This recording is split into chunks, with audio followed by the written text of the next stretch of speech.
Saya Sensen, selamat mendengarkan. Akila menyusun semua baju dan barang berharga miliknya ke dalam koper. Ada 2 koper yang akan Akila bawa. Mio meminta izin saat Akila mengatakan, jika sore ini dia langsung berangkat ke Bali. Akila telah mendatangi pemilik apartemen, berpamitan dan mengatakan jika apartemen akan ditempati temannya. Sewa apartemen telah Akila bayar hingga 3 bulan ke depan. Kamu sudah yakin dengan keputusan kamu ini, Kila? Bukankah kamu mengatakan jika Alden itu dijebak hingga mabuk? Tanya Miho. Mio melihat begitu besarnya rasa cinta Alden. Ia yakin semua ini hanyalah kesalahpahaman. Jikapun memang terjadi hubungan badan, itu semua di luar keinginan Alden. Ia memang dijebak. Tapi jika memang terjadi hubungan badan, Alden tetap harus bertanggung jawab. Alden bisa bertanggung jawab pada bayinya tanpa harus menikahi Fiona. Kamu masih bisa terus bersama dirinya, ucap Mio. Akila membalikkan badannya menghadap Mio. Semua telah tersusun rapi. Gadis itu menggenggam tangan teman kerjanya itu.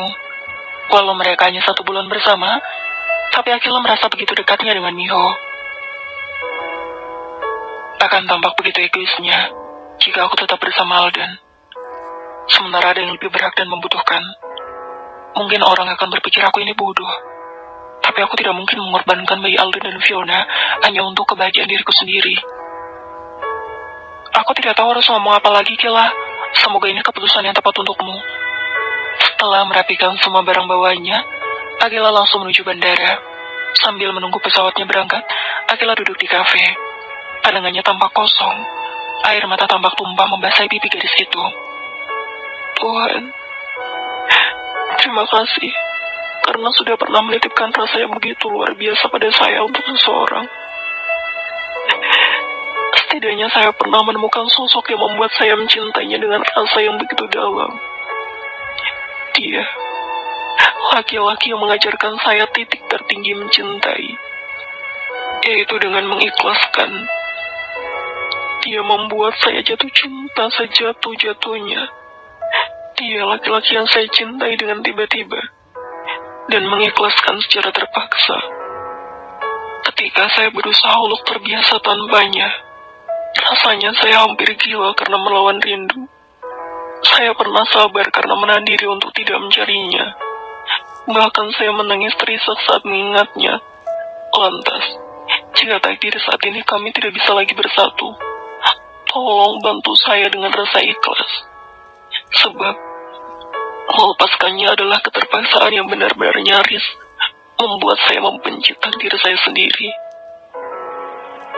Tanpa Akila sadari, tidak jauh dari kafe, seorang pria memperhatikan dirinya. Mata pria itu tampak berkaca-kaca menahan air mata agar tidak tumpah membasahi pipi. Maafkan aku, Akila. Mungkin kata maaf aja belum cukup buat kamu memaafkan kesalahan aku. Mungkin apa yang aku lakukan sama kamu ini terlalu fatal buat kamu. Tapi satu hal yang kamu tahu, bahwa yang aku lakukan ke kamu itu tidaklah aku sengaja. Jika aku tahu yang aku lakukan ini salah, aku tidak akan melakukannya. Aku tahu mungkin berat buat kamu maafin aku, dan aku pun sadar, kata maaf aja nggak cukup untuk menghilangkan rasa kesal dan kecewa hatimu. Namun seberapa besar pun kamu marah pada aku dan sebenci apamu terhadapku atas kesalahan yang aku perbuat, hatiku tetap untuk satu orang yang sangat berarti bagiku. Orang itu adalah kamu. Pria itu adalah Alden. Dari taman dia mengikuti Akila. Takut terjadi sesuatu dengan wanita yang paling dicintainya itu. Alden janji akan mendapatkan semua bukti. Walau saat di kamar pria itu tidak sadarkan diri, tapi dia yakin tidak melakukan apapun dengan Fiona. Pesawat akan membawa Akila segera berangkat. Gadis itu berjalan masuk ke bandara.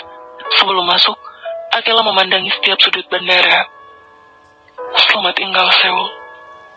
Aku berharap takdir menyatukan jalan hidup kita, sehingga kaki-kaki ini dapat berjalan beriringan dalam setapak jalan yang sama. Namun ternyata ujungnya menemukan jalan buntu. Artinya kamu dan aku harus berpisah, dan melanjutkan hidup dengan jalan yang berbeda. Semoga ini adalah jalan terbaik bagi kita, ucap Akila. Di mana ada pertemuan, di situ pula ada perpisahan. Setiap yang bertemu pasti akan berpisah, cepat atau lambat, dalam keadaan baik maupun situasi yang buruk. Meski perpisahan ini adalah hal pasti yang akan dialami siapapun di dunia, gak ada yang pernah siap untuk melewatinya. Nggak ada yang sanggup untuk mengucapkan kata-kata perpisahan itu pada siapapun, termasuk pada kekasihmu. Dan Akila menarik napas panjang, lalu mengembuskannya secara perlahan. Wanita itu sedang berdiri di tengah-tengah batu besar dengan pasir lembut yang dia pijak. Tangan Akila terkepal hebat. Matanya terpejam hanya untuk menikmati dinginnya air pantai Suluban yang terdapat di Bali. Beberapa jam yang lalu, Akila telah sampai di Bali dan menyewa tempat tinggal berupa villa di sekitar pantai Suluban. Pantai ini menjadi tujuan awal Akila saat meninggalkan Seoul, karena keindahannya mungkin saja bisa menghilangkan rasa sakit yang ada di dalam hatinya. Ah! Teriak Akila sekencang mungkin hingga suaranya sedikit menggema, karena batu-batu sangat besar yang berada di sekitarnya. Rasa lelah tidak Akila hiraukan setelah perjalanan jauh dari Korea ke Indonesia, hanya karena rasa sakit dan sesak di dada. Aku membenci perpisahan, tapi aku tidak ingin egois. Akila kembali berteriak tanpa memedulikan pengunjung lain yang mungkin memperhatikannya. Di pikiran gadis itu hanya menenangkan diri agar tidak stres setelah berpisah dengan pria yang sangat dia cintai. Pria yang pernah menjadikannya seorang ratu dan merasa sangat beruntung hidup di dunia. Pada akhirnya, sebuah pertemuan akan menjumpai perpisahan. Diri Akila dengan air mata yang kembali menetes membasahi pipinya. Gadis itu berjongkok dan menutup wajahnya dengan kedua tangan. Rasa sakitnya berkali-kali lipat daripada luka pertama yang Alden berikan untuknya. Andai saja bunuh diri akan bisa menjamin aku mati, maka sudah kulakukan saat ini. Kumam Akila mengusap air matanya kasar. Terlalu fokus pada ombak dan kesakitan hatinya, Akila tidak sadar jika sejak tadi sedang diperhatikan oleh pria yang usianya cukup jauh dari Akila. Mungkin usia mereka memiliki perbedaan 6 tahun. Pria yang sejak tadi memperhatikan Akila segera mendekat. Tidak lupa mengeluarkan sapu tangan, sebab tahu gadis yang akan ia hampiri sedang menangis. Pria itu berdiri tepat di hadapan Akila yang masih setia berjongkok, mengeluarkan sapu tangan dengan senyuman di wajahnya. Berisik. Ibu pria bernama Faro tersebut. Akila yang mendengar seseorang menegurnya, segera mendongak dan terkejut melihat seorang pria yang tidak asing untuknya. Dia mengerjapkan matanya perlahan, sedikit tidak percaya akan bertemu dengan Faro, kakak dari temannya dahulu. Kak Faro, diri Akila tanpa mengambil sapu tangan yang diberikan pria itu.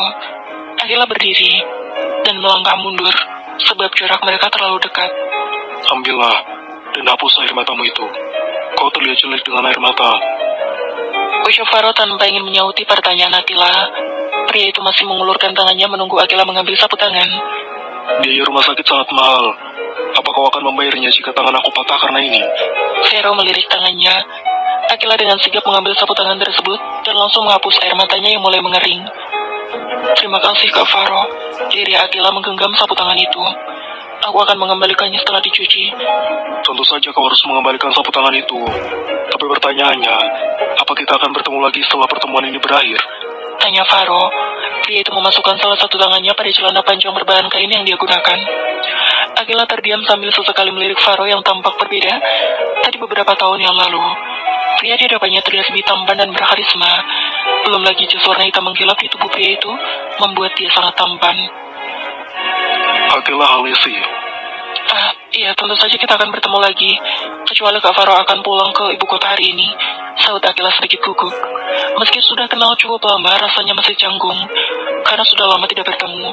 Sejak lulus sekolah, Akila tidak pernah lagi bertemu dengan Faro, karena kesibukan masing-masing. Terlebih dia dan temannya Vira, adik dari Faro, kuliah di universitas berbeda. Aku bekerja di kota ini, Kila.